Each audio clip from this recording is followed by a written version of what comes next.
Use the referral link in the description to g2a.com for all of your Xbox codes, PlayStation codes and video games, and be sure to use the code CHES at checkout to get yourself 3% cashback.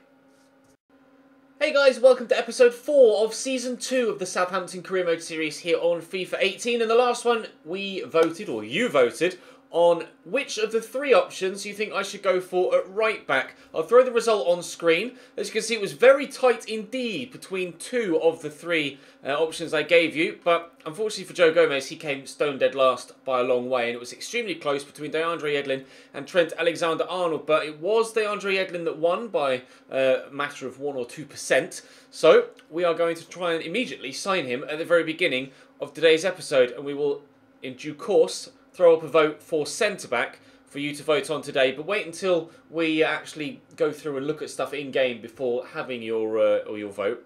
And let me know again in the comment section, as always, which way you voted. Drop the video a like if you enjoyed as well, or if you enjoy. Subscribe to the channel too to make sure you don't miss out on any further content. Actually, I could offer a player. Probably got a couple of young wing-backs I could offer. We'll try Sam McQueen. They're interested in Sam McQueen. They're looking to bring in a right-back. Okay, well, I've got Jan Valery I could potentially throw in there, and then they'll want some money. And to be fair, 12.8 million when he's valued at 7.5 is agreeable, but if I could get him a little bit cheaper, then that would be preferable, of course. Let's try 8.75 million, just to keep it in round numbers, and 12.9 is what they've asked for. Okay, well, let's try just a flat 10. 10 million plus Jan Valery, because Valery's basically not worth anything with regards to the way this transfer is going to work. But I'm quite happy to pay 10.8 million for DeAndre Yedlin to bring in a backup right back. We're looking for a first team centre back, of course, but DeAndre Yedlin will come in as a backup. That means we will have been able to finalise a backup left back and a backup right back very early on in this transfer window. We've still got almost a full month left to deal with the rest of the squad, and we'll have a good idea about what we have budget-wise after we've made the centre-back signing as well. Right, so he's currently on £32,000 a week, so what it tends to be a decent idea is just to offer them what they're already on and see if they'll accept it. And in fact, he'd be willing to take a wage cut. He wants an extra appearance fee. I'm quite happy to just accept that as it is, to be completely honest. Right, DeAndre Yedlin is in. We have a new a new right back signing in at the club now. So let's progress a little bit further on, see if we can get another sale or two before we specifically dive in for the centre back, because of course we are hoping to bring in another player as well as the centre back. I will throw DeAndre Yedlin straight onto the bench. Do I? Because I've got Kieran Tierney there. No, I won't throw him straight onto the bench, but he will most certainly be heavily involved in everything that goes on in this save. So I'll leave him there for now. But obviously Kieran Tierney is going to pop up as the backup wing-back on the bench. I've currently got Højbjerg, Tadic, Kluivert, Carrillo and Obafemi. I'm hoping to get rid of Carrillo and Dusan Tadic in this window. And they are 2 of the players I would like to move on sooner rather than later. We have a game against Bournemouth on the horizon. We will most certainly play that today. Probably won't play the game against Arsenal, because obviously I'm going to need your feedback for tomorrow's video with regards to centre-back, and I don't want to play 2 games today and not have any games tomorrow as we end the transfer window. So we'll play at least Bournemouth today, but I want to see if we can raise some extra money between now and then. Transfer for James Ward-Prowse, which I will be rejecting, and I shall do the same for the offer for Charlie Austin. It's £11.5 million. Good luck. Not a chance. What I may do is actually just go into the squad hub and put block offers for the majority of the players that I don't want to sell. So we'll block offers for Cedric. We will block offers for Wesley Hurt and for Ryan Bertrand. Bertrand and Cedric have been 2 of the most popular players in my squad with regards to incoming bids. Block offers for James Ward-Prowse, because he's been quite popular. We'll block offers for Mario Lemina as well, and for Charlie Austin. I haven't had any offers for Justin Kluivert or Sofiane Buffel, so I don't need to worry about that. Right, let's see if we actually get any bids in for someone on the transfer list. I'm really keen to move on Dusan Tadic, more so than any of the others, to be completely honest, because I do have a surplus of midfielders now that we brought in Aaron Moy. But the way things are going to this point, doesn't look like we're actually going to get any bids in, are we? Come on, lads. Just because I've blocked offers for other players doesn't mean you can't bid for the players that are actually on the transfer list. This is slightly frustrating. Come on. Bid. Bid, game. Do something. Please. I need the pennies. That's a press conference again. A loan offer for Josh Sims. Oh, wonderful. That's exactly what I wanted. Okay, fine. Right, well. Transfer offer for Matthew Target. He is a player I would be willing to let go. 3.65 million from Napoli. Now, I tried to negotiate with Chelsea and they were unwilling. I'm just going to accept that straight off the bat, I think, for Matthew Target. We have Romain Bertrand and Kieran Tierney now. So what does my transfer budget currently look like? 46 million, although I've got a decent whack there in wages. So let's up it to about 50 or so. Although I am going to need to bring in multiple players with that, so maybe I would have to fiddle with it again. Right, okay, let's have a look at the centre-backs then we have on the shortlist. And there are a number of them.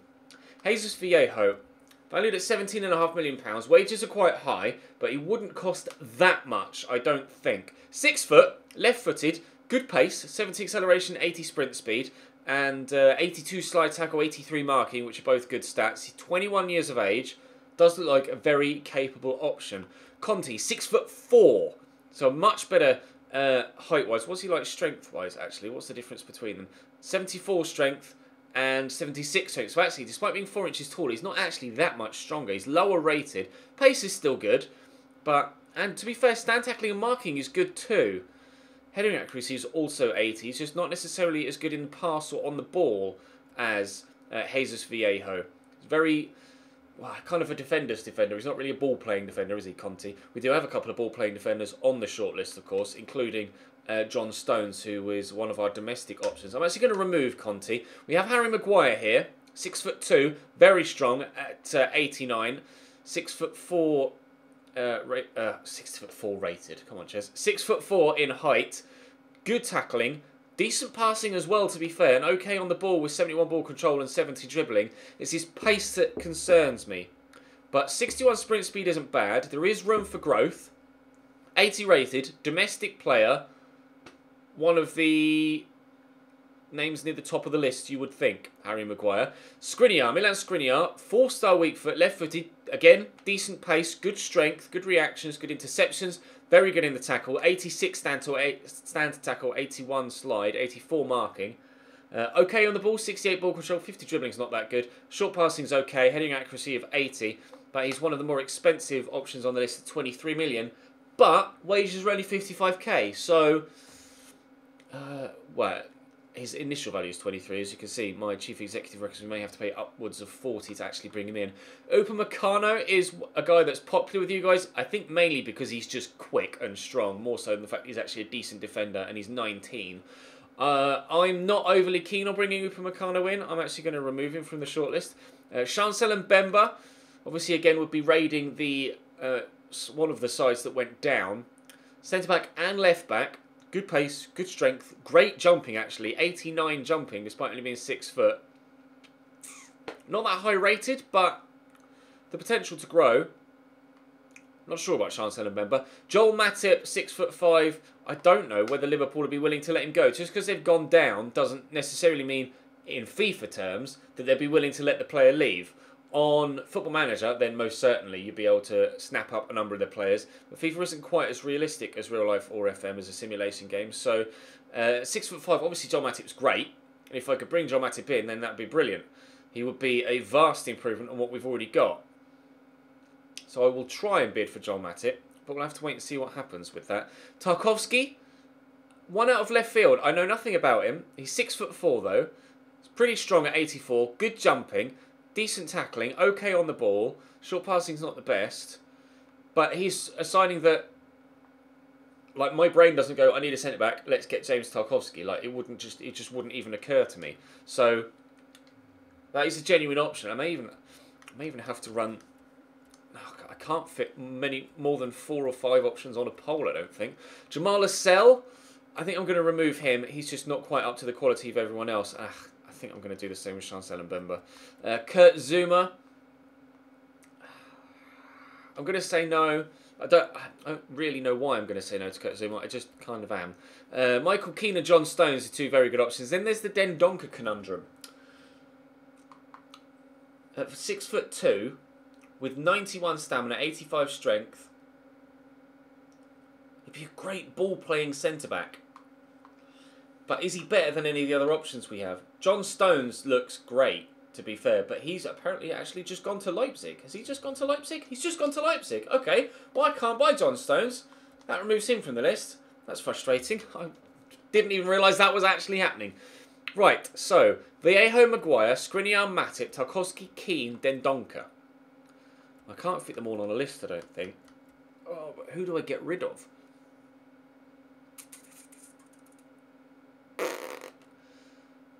Oh, I just don't know who to remove.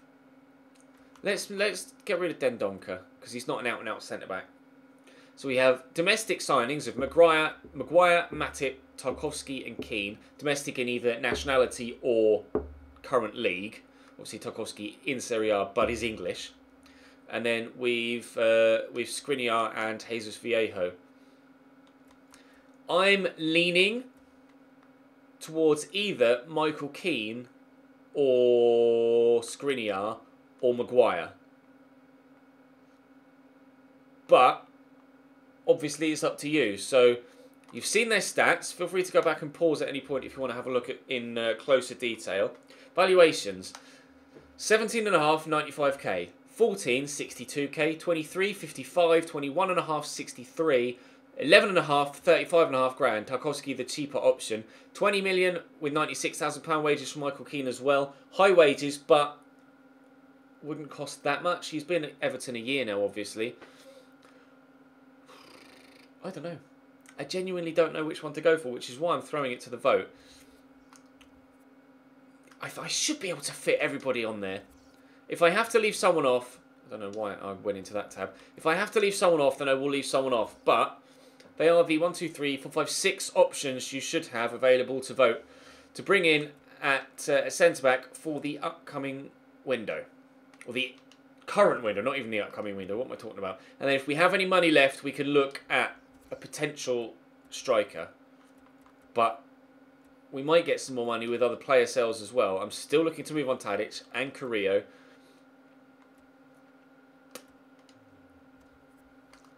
It's a tough one because there are a number of good options there.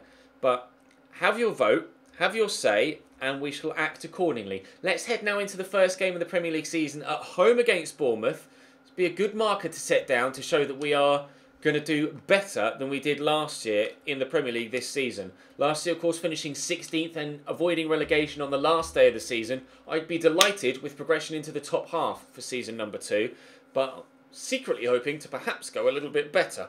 But we'll have to wait and see. Bournemouth up first. Drop the video a like if you enjoy. Subscribe to the channel too to make sure you don't miss out on more. There will be an RTG video later on this evening, so keep your eyes peeled for that. But for now, Premier League opening day. Two banks of flat 4 for Bournemouth. They played 4-4-1-1 against me last time, and they are doing so again. Looks like Salah sat behind Joshua King. Not the two players I expected in those front two. We'll have to wait and see if they can actually do anything against me here. Bournemouth had a good season last year, but we'll hope to bring them back down to earth at the beginning of Season 2. Aaron Moy, of course, making his debut for me today. Classy. Paul Prowse. Switch across there to Bertrand. Moy. Already classy. Charlie Austin's there, and he's got the turn on Nathan Ake, but can't find the bottom corner. Looking to start the season better than he ended the last, but Charlie Austin not able to get me the first goal of the day after 5 minutes. Out wide. Oh, that's nicely played actually. And Josh King's got the pace to get him behind. It's a really awkward dinked cross, but Ryan Bertrand deals with it and then applauds himself for his own defensive ability, weirdly. Corner to come in from Gatanovic. And it's a decent delivery. Who's underneath that? Josh King, but that would be quite simple for Anana. Hopefully we can get him a handful more clean sheets this season after my defensive woes last year. Cedric, nicely down the line there for Promes. Charlie Austin's made the run. Just trying to shake everyone off, to be honest. Squeeze that through there looking for Charlie. Go back to Aaron Moy. Charlie's there again. And then James Ward-Prowse in a good position. And Quincy Promes. Oh, but Nathan Ake with a great touch.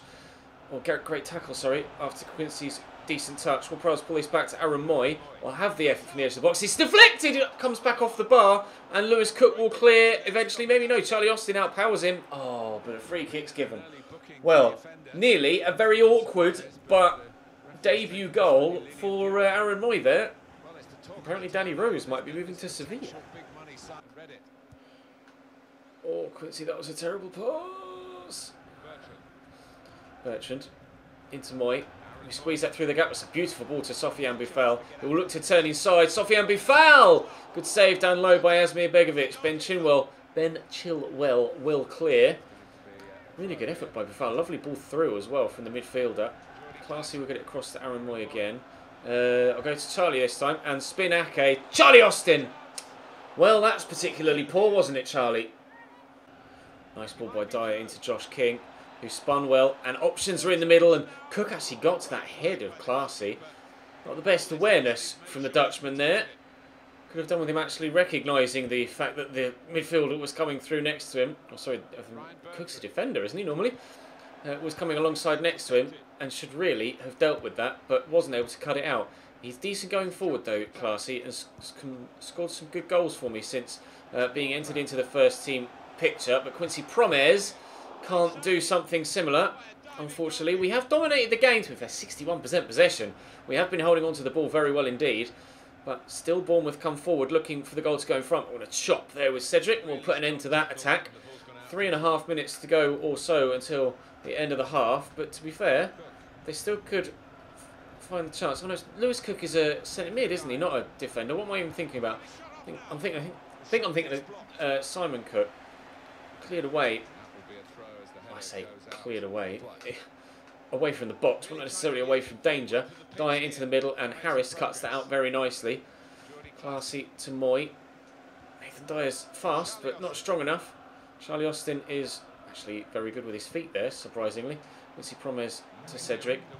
In toward Prowse. I've got runners around me, one of which is Quincy through that gap. And Promes, this time, good save. Oh, it's simple. No, it's not simple for Sofiane Boufal. I really should have finished that. I should have put more power behind it and tried to hit it into the roof of the net. In the end, I just tapped the shoot button because I thought he would just be able to roll it home. And Asmir Begovic makes a superb double save, and then Andrew Sermon stops me from building something else. I most certainly should be 1-0 up at half-time, but I'm not. Cook. Forward into Salah. Defenders, where you at then, huh? Thankfully, Anana makes a save at his near post. Where was Cedric? How he had so much space there on that far side, I will never be able to tell you. Anana comes to punch the corner, and Cook will bring it down. Nice little ball roll to get away from me. And, oh, is that a foul? It is, on the edge of the box. Free kick for Bournemouth in a really good position. Josh King stood over it. I'm expecting them to lay this off rather than shoot. And they are going to shoot, and it's straight into the wall. Kind of lucky that they did that. And if I can knock this down, I was hoping it was going to be Charlie Austin that was left up top. Unfortunately, it was James Ward-Prowse, who's not necessarily got the aerial ability to bring me into an attack there. Lovely little flick over the shoulder by Cedric. At least he was actually in position this time around. No idea where he was a moment ago. Into Aaron Moy there. Just going to drive forward. He's got great physicality, Aaron Moy. Down the line to Sofiane Boufal. Little fake Rabona. Charlie Austin's finding himself in the box. There's the header, and it's a good save by Asmir Begovic. Header was destined for that bottom corner if the Bosnian hadn't gotten in the way. We might yet still score a goal. Austin need runners. James Ward-Prowse's run. Quincy's run. Quincy. Oh, that was supposed to be a fake turn, and he's just kicked it off the pitch. Chilwell. Inside to Cook. To Gatsinovic to Chilwell again. Nicely done by Jordi Classy. In there toward Prowse. Moy, Bertrand. Poke that down the line. Oh, it's a nice ball actually. And Boufal's in behind Smith here. Can we find Charlie Austin at the back post? We can. Austin off the bar, and Ake gets to the ball ahead of Jordi Classy. Oh, wow. That's twice we've hit the woodwork now in this game. The obvious ball was Charlie Austin to the back post, and it was floated very well to ensure that the rather tall Asmir Begovic couldn't make a leap and get there. Aaron Moy's cut that out nicely. He's had a good debut actually, Aaron Moy. I've been very pleased with how he's played, and actually enjoyed using him as well. It's not very often you click with a player in the first game you use him, but I certainly have done with Aaron Moy, so I'm looking forward to him filling the boots of Oriol Romeu whilst he's out with his ACL tear, because he's going to be missing for at least the first half of the season, if not a little bit longer. Might go for the 1-2 here, which has stopped him from doing so. Dyer gets it into Callum Wilson, who's come off the bench, and off the bench to give Bournemouth the lead here at St Mary's. First touch, saw it pop up off the turf, and then he's volleyed that right into the top corner. We've dominated the game to this point, created most of the opportunities ourselves, but that is a strike worthy of winning any game, and it might well win Bournemouth this one. Cedric, Ward-Prowse, Charlie Austin, that's a Bertrand. Justin Kluivert's come on the left-hand side for Sofiane Boufal. I look to play him in here, and he's dropped the shoulder well. And I've got people running around me. Here's Aaron Moy on the edge of the box, deflected over the bar this time rather than deflected off the woodwork. Quincy will take the corner. It's a good delivery, and up goes Begovic with the punch. James Ward-Prowse brings that down, just getting it across to Bertrand and to Cedric. Oh, it was not meant to go back out to the left-hand side there, and Callum Wilson could cause me all sorts of problems with his pace, but thankfully they've played it around and haven't looked to play the ball in over the top. I've got 12 minutes to get myself back in this, otherwise it's defeat on the opening day of the Premier League. Promise you've got to be stronger than that. We will take the free kick though, at least. Oh, I didn't want to lose on the opening day. I don't want to lose on the opening day. We still have time to turn it around, but time is running out. There's James Ward-Prowse. I look for Charlie Austin, and he's tried to play it to Justin Kluivert. I've got my thumbs on backwards. Just not paying attention to what I do with the sticks. Promise, just lay that into James Ward-Prowse. People around me, but Promise will look to drive forward here, and he's in behind Ben Chilwell. Charlie Austin's in a good position. If I could just draw Nathan Ake towards me, which I haven't been able to do, and by waiting to try and draw Ake towards me, Chilwell actually got back. Quickly in there, looking for Jordi Clasie. Oh, that wasn't meant to be a pass, it was meant to be a fake turn, and again, I've mucked it up. This time, though, at least we do keep possession. There's James Ward-Prowse, so not that back to Aaron Moy again. Moy will go across here to Justin Kluivert. Kluivert equalises. Good goal in the end. Southampton 1, Bournemouth 0. Bournemouth 1. They've already scored, says. You're level, not in front. 87th minute. Aaron Moy involved. Justin Kluivert again pushing hard to get that first team spot ahead of Sofiane Boufal. Lovely ball by Moy, just out of reach to the defender, and a beautiful finish as well by Justin Kluivert on that weak foot. We are level. Promise. Højbjerg. Ward-Prowse. Austin back to Moy and across to Bertrand.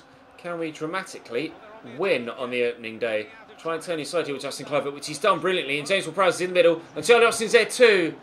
Nathan Ake cuts it out. Bertrand will try and get it back in towards the middle. Oh, why has he tried to flick that? Didn't need a little flick in that situation. That may well have cost us the opportunity to get the winner, and may well actually have given them the opportunity to do the same. Josh King, tackled by Harris. It will be a corner to Bournemouth though. In 3 minutes of added on time here. Carvalho to deliver. It's a good cross.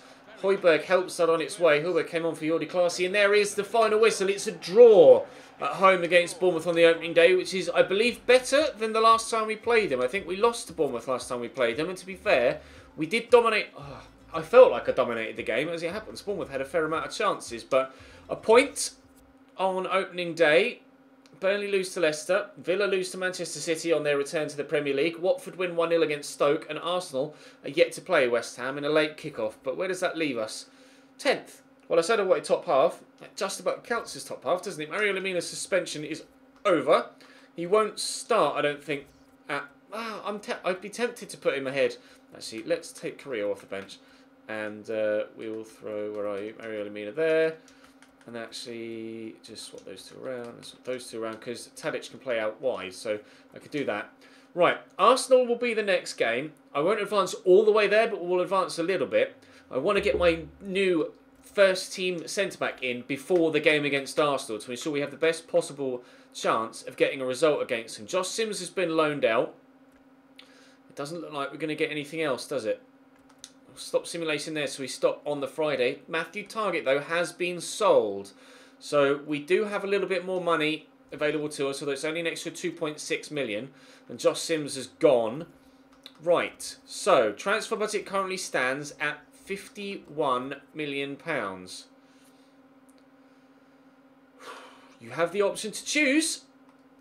Choose wisely. It will be... Why have I gone to scout instructions again?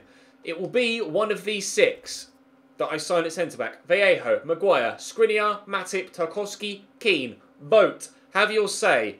Let me know in the comment section which way you voted. I will, of course, act upon the vote for tomorrow's episode. Apologies there wasn't one yesterday. And then as we push forward, if I have any money left, I will probably look for a striker as well. Gale and Sturridge are the 2 top options.